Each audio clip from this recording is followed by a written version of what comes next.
नमस्ते बच्चों, एक बार फिर से आपका स्वागत है हमारे इस YouTube चैनल AMS संपूर्ण ज्ञान पे। और आज फिर से हम आप लोगों के बीच लेके आए हैं क्लास 9 बिहार बोर्ड का क्लास 9 का ये रसायन शास्त्र का दूसरा अध्याय है पदार्थ का वर्गीकरण।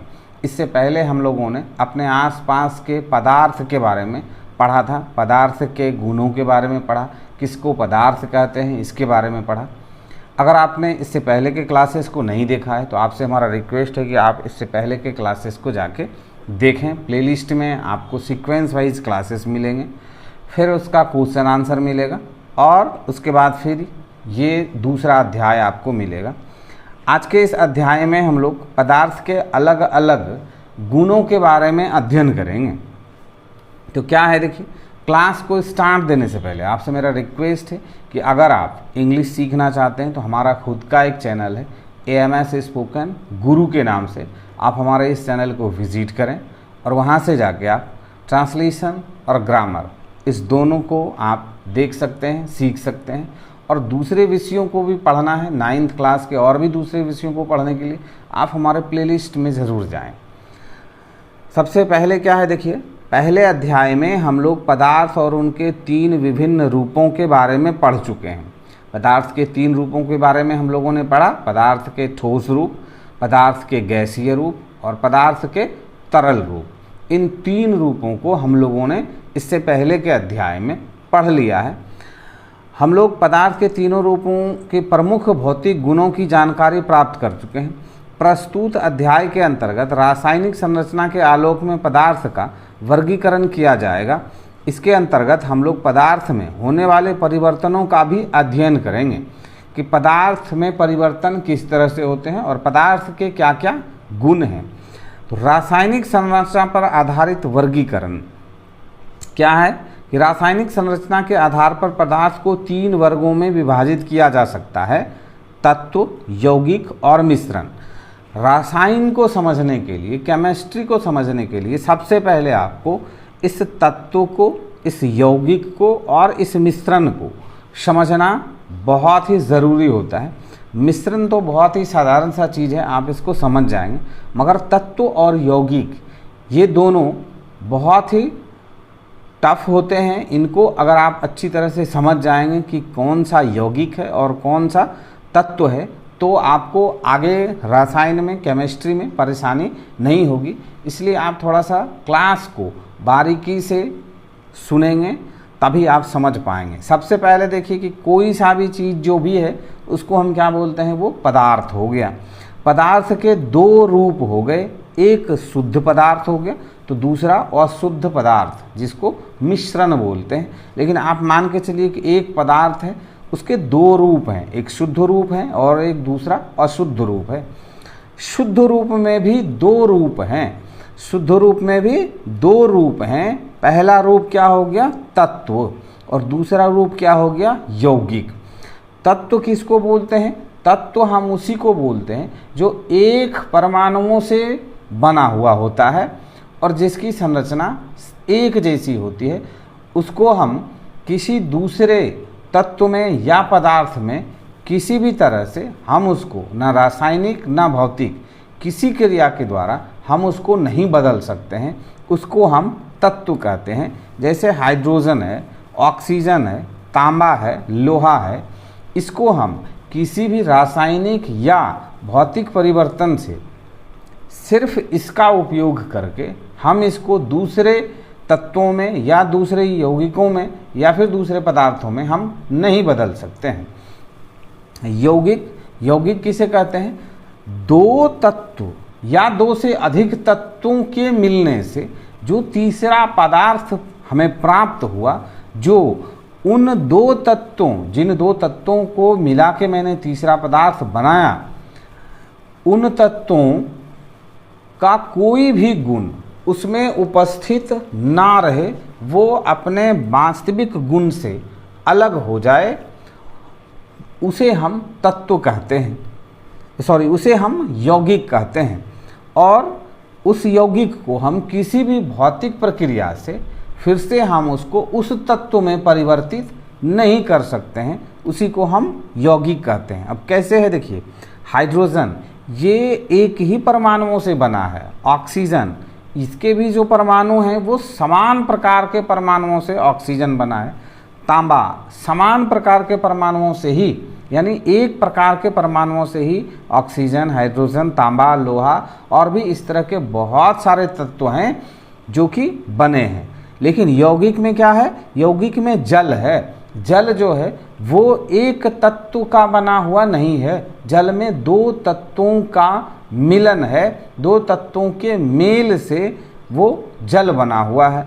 बालू, चीनी आदि ये सभी क्या है, ये दो या दो से अधिक तत्वों के मेल से जो तीसरा तत्व प्राप्त है, तीसरा पदार्थ प्राप्त हुआ, उसको तत्व नहीं कह सकते, तीसरा पदार्थ प्राप्त हुआ है, वो हमारा यौगिक कहलाता है। तो एक इस पाठ को तो हमने समझ लिया।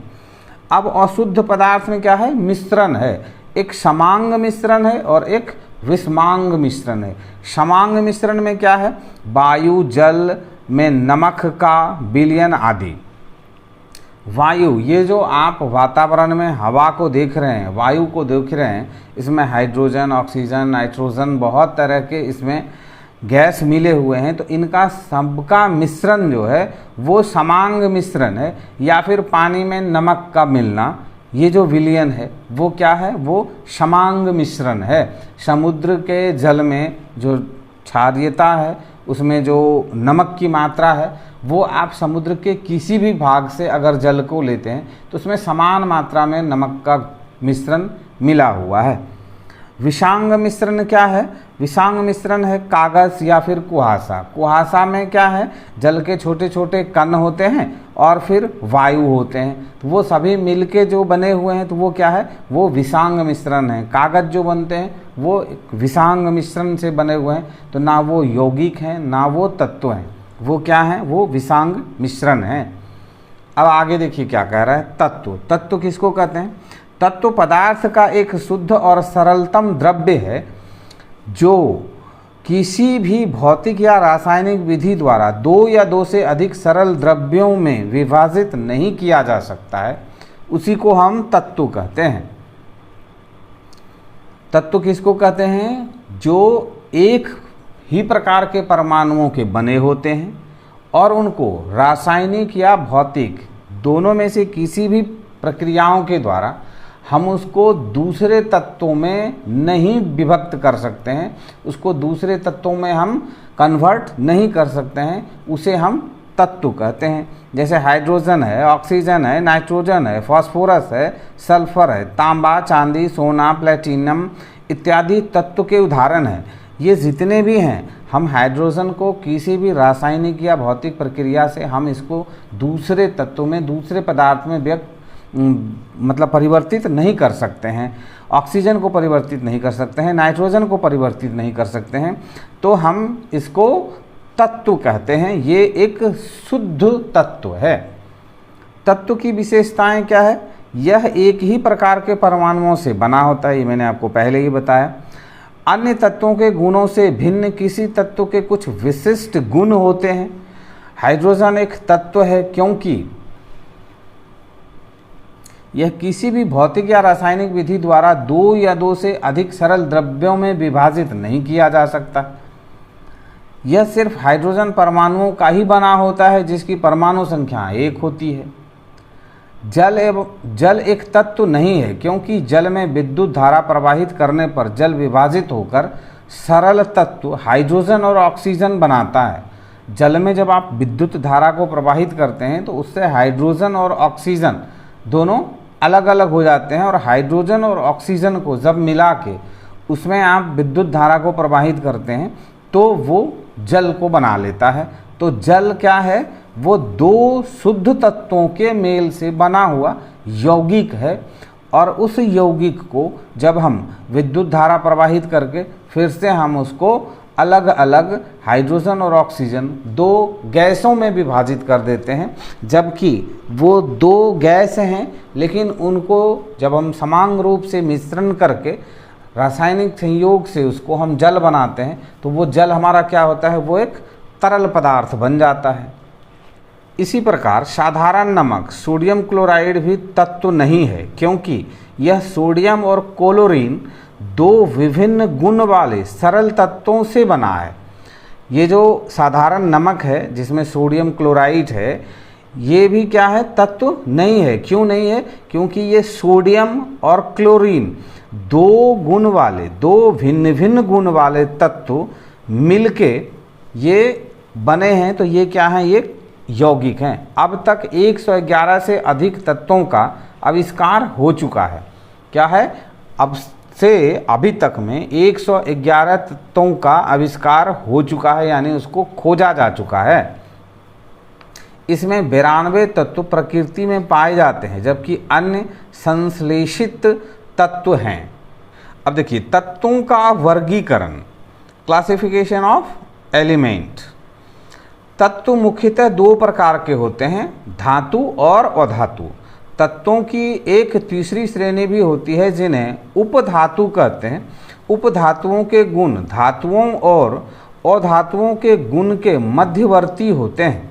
धातुओं के गुण, इनमें एक विशेष प्रकार की चमक होती है जिसे धातुई चमक कहते हैं। ये ऊष्मा एवं विद्युत के सुचालक होते हैं। जितने भी धातु हैं, शुद्ध धातु जिसको आप बोलते हैं, वो क्या है, वो ऊष्मा और विद्युत के सुचालक हैं। यानी आप जब उसको गर्म करते हैं तो वो अपनी ऊष्मा को एक दूसरे से ट्रांसफ़र करते रहता है, या फिर आप जब उसमें विद्युत तरंगों को प्रवाहित करते हैं तो उसमें विद्युत तरंगें प्रवाहित हो जाती है। ठोस अवस्था में ये आघातवर्धनी और तन्य होते हैं। ठोस अवस्था में क्या होते हैं, ये आघातवर्धनी होते हैं, यानी इनमें प्रेशर सहने की क्षमता होती है, और तन्य होते हैं यानी कड़े होते हैं। अधिकांश धातुएं कमरे के ताप पर ठोस रहती हैं। पारा एक अपवाद है।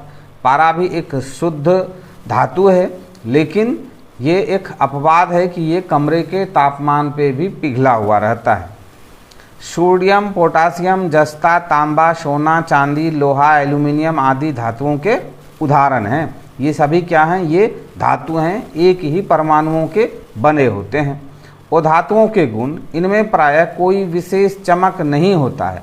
आयोडीन एक अपवाद है। जिस तरह इसमें धातु में पारा एक अपवाद था जो कि कमरे के तापमान पे भी द्रव के रूप में होता है, उसी तरह से अधातु में ये अधातु चमकीले नहीं होते हैं, लेकिन आयोडीन एक अपवाद है जो कि चमकीला होता है। ये ऊष्मा और विद्युत की कुचालक होती हैं। जितने भी उपधातु हैं, इसमें ऊष्मा का संचार नहीं होता, यानी ऊष्मा का आदान प्रदान नहीं होता है। यानी जब आप उसको गर्म करेंगे तो वो अपने से आगे के भाग में ऊष्मा को प्रवाहित नहीं करता है, यानी वो गर्म नहीं होता है। जहाँ पे आप गर्म कर रहे हैं वहीं पे गर्म होगा। और विद्युत का कुचालक होता है, यानी आप उसमें जब विद्युत धारा को प्रवाहित करेंगे तो वो विद्युत धारा उसमें प्रवाहित नहीं होगी, तो उसको क्या बोलेंगे, अधातु बोलेंगे। ये प्रायः गैस के रूप में पाई जाती हैं, किंतु कुछ अधातुएं जो ठोस रूप में पाई जाती हैं वे मुलायम और भंगुर होती हैं। ब्रोमीन ही एक ऐसी अधातु है जो द्रव रूप में पाई जाती है। तो तीनों रूप में आपने क्या देखा कि एक जो मूल धातु है उसमें जो आपका पारा है वो कमरे के ताप पे पिघला हुआ रहता है, और अन्य जो धातु हैं वो जो है चमकीले होते हैं और कमरे के ताप पे वो ठोस में रहते हैं। लेकिन अधातु जो होते हैं वो चमकीले नहीं होते हैं, लेकिन उसमें जो एक आयोडीन है वो क्या है, वो चमकीला होता है। और ये अधातु जितने होते हैं वो ऊष्मा और विद्युत के कुचालक होते हैं, जबकि धातु जो है वो ऊष्मा के सुचालक होते हैं और विद्युत के भी सुचालक होते हैं। हाइड्रोजन, ऑक्सीजन, नाइट्रोजन, गंधक, सल्फर, क्लोरीन, फास्फोरस आदि ये सभी क्या हैं, ये अधातु के उदाहरण हैं। अब देखिए यौगिक वह शुद्ध पदार्थ है जो दो या दो से अधिक तत्वों के भार के विचार से एक निश्चित अनुपात में रासायनिक संयोग के फलस्वरूप बनता है। अभी मैंने आपको बताया कि दो शुद्ध तत्वों के मेल से जब हम उसमें कुछ रासायनिक परिवर्तन करते हैं, रासायनिक अभिक्रिया कराते हैं, तो उसके फलस्वरूप जो दूसरा पदार्थ प्राप्त होता है, जिसमें पहले वाले उन दोनों पदार्थों या दो से अधिक पदार्थों के मिश्रण को जो मैंने परिवर्तित किया है रासायनिक प्रक्रिया के द्वारा, उसके जो गुण थे वो सारा का सारा गुण समाप्त हो जाता है और वो तीसरे पदार्थ के रूप में हमको वो प्राप्त होता है, उसे हम यौगिक कहते हैं। यौगिक को किसी रासायनिक क्रिया द्वारा विघटित करके दो या अधिक सरल तत्व प्राप्त नहीं किए जा सकते हैं। यौगिक जो हैं उसको आप रासायनिक प्रक्रिया के द्वारा आप उसको दो या दो से अधिक यौगिक में परिवर्तित नहीं कर सकते हैं, तत्व में आप उसको परिवर्तित नहीं कर सकते हैं। यौगिक के बनने में उसके अवयवी तत्वों के अपने गुण गायब हो जाते हैं। उदाहरण के लिए लौह चूर्ण और गंधक के चूर्ण को भार के विचार से 7:4 के अनुपात में मिश्रित कर गर्म करने से भूरे काले रंग का फेरस सल्फाइड बनता है। इस फेरस सल्फाइड में लोहा और गंधक के अपने अपने गुण नहीं पाए जाते हैं। क्या होता है, लोहे के चूर्ण को और गंधक के चूर्ण को 7:4 में मिला के जब आप गर्म करते हैं तो क्या बनता है, फेरस सल्फाइड बनता है। और ये जो फेरस सल्फाइड बना, इसमें ना लोहे का गुण रहता है और ना इसमें गंधक का गुण रहता है। किसी यौगिक की रासायनिक संरचना ज्ञात करने पर उसे एक रासायनिक सूत्र द्वारा व्यक्त किया जाता है। उदाहरण के लिए कैल्शियम Ca और ऑक्सीजन O के संयोग से बना चूना एक यौगिक है। इसका रासायनिक सूत्र CaO होता है। क्या है, Ca का मतलब कैल्शियम, O का मतलब ऑक्सीजन। तो ये बनाया क्या इसने, चूना, और चूना का जो रासायनिक सूत्र होगा वो क्या होगा, CaO। तो ये अलग रूप में बनके तैयार हो जाता है। इसमें ना कैल्शियम का गुण रहेगा ना ऑक्सीजन का गुण रहेगा। इसी प्रकार हाइड्रोजन और ऑक्सीजन के संयोग से बना जल एक यौगिक है जिसका रासायनिक सूत्र H2O होता है। यौगिक के अन्य उदाहरण हैं अमोनिया, कार्बन डाइऑक्साइड, चूना पत्थर, हाइड्रोजन क्लोराइड, अमोनियम क्लोराइड आदि। यौगिक के प्रमुख गुण निम्नलिखित हैं। यौगिक के अवयवी तत्वों को किसी भी यांत्रिक या भौतिक विधि द्वारा अलग अलग नहीं किया जा सकता है। यौगिक के जो अवयवी तत्वों को किसी भी यांत्रिक या भौतिक विधि से आप उसको अलग नहीं कर सकते हैं। उदाहरण के लिए आयरन सल्फाइड, फेरस सल्फाइड को लें। यह लोहा और गंधक के संयोग से बना यौगिक है। यदि फेरस सल्फाइड के एक नमूने के निकट चुंबक को लाया जाए तो फेरस सल्फाइड में उपस्थित लोहा चुंबक की ओर आकर्षित नहीं होता है। इसका कारण यह है कि फेरस सल्फाइड में लोहे का गुण नहीं रह गया है। इसी प्रकार गंधक अपने विशिष्ट गुण के कारण कार्बन डाइसल्फाइड में घुल जाता है, किंतु फेरस सल्फाइड में कार्बन डाइसल्फाइड मिलाने पर फेरस सल्फाइड में उपस्थित गंधक कार्बन डाइसल्फाइड में नहीं घुलती है, क्योंकि फेरस सल्फाइड में गंधक का अपना विशिष्ट गुण कायम नहीं रहता है। इससे स्पष्ट हो जाता है कि फेरस सल्फाइड के अवयवी तत्वों को भौतिक विधियों द्वारा अलग नहीं किया जा सकता है।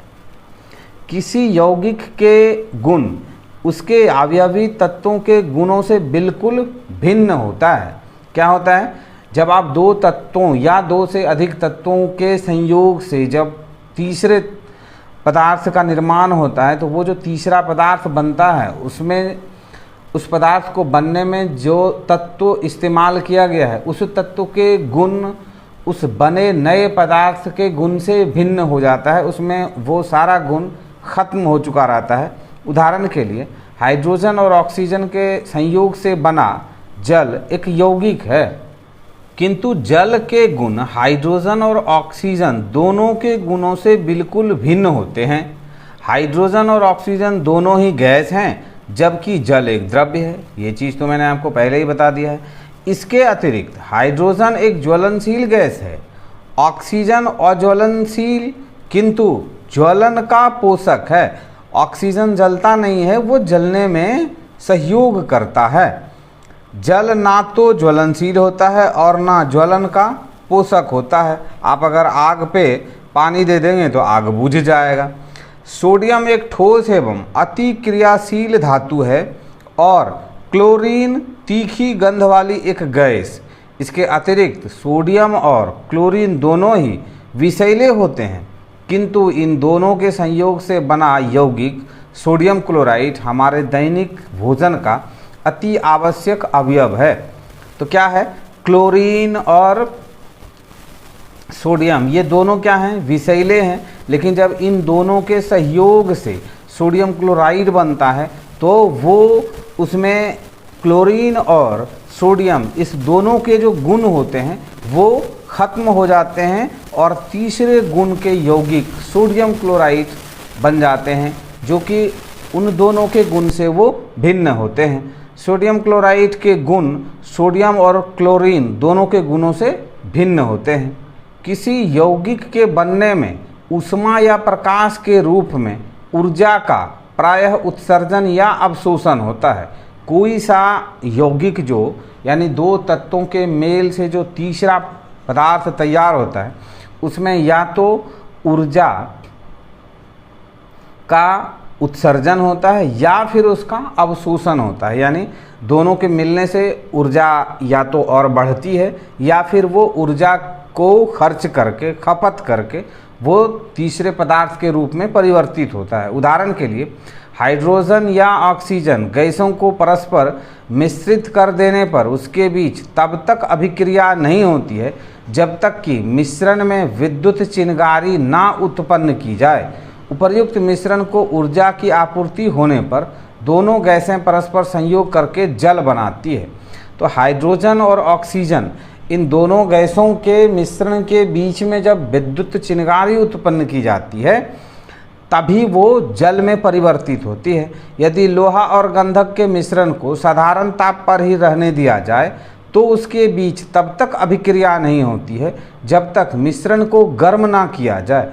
गर्म करने पर लोहा और गंधक तीव्रता से अभिक्रिया करके फेरस सल्फाइड बनाते हैं।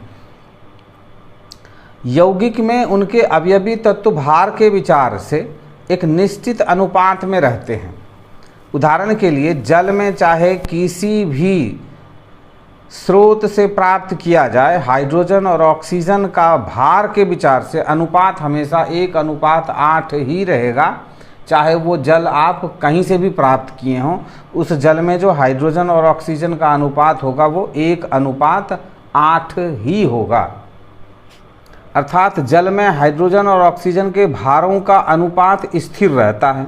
कार्बन और ऑक्सीजन के संयोग से बने यौगिक कार्बन डाइऑक्साइड में भार के विचार से कार्बन और ऑक्सीजन का अनुपात हमेशा 3:8 ही रहता है।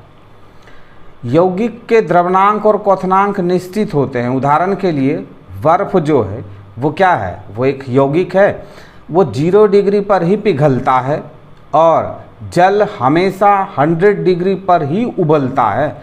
तो उसका जो द्रवणांक है यानी उसके जो गलने की क्रिया है और उबलने की जो क्रिया है वो दोनों समान रहता है। यौगिक एक समांग पदार्थ है, अर्थात यौगिक के संघटन और गुण सर्वदा एक समान रहते हैं। उदाहरण के लिए लोहा और गंधक के संयोग से बने यौगिक फेरस सल्फाइड के चूर्ण को एक माइक्रोस्कोप से देखा जाए तो लोहे और गंधक के कण अलग अलग नहीं दिखाई पड़ते हैं, वो दोनों मिले हुए रहते हैं।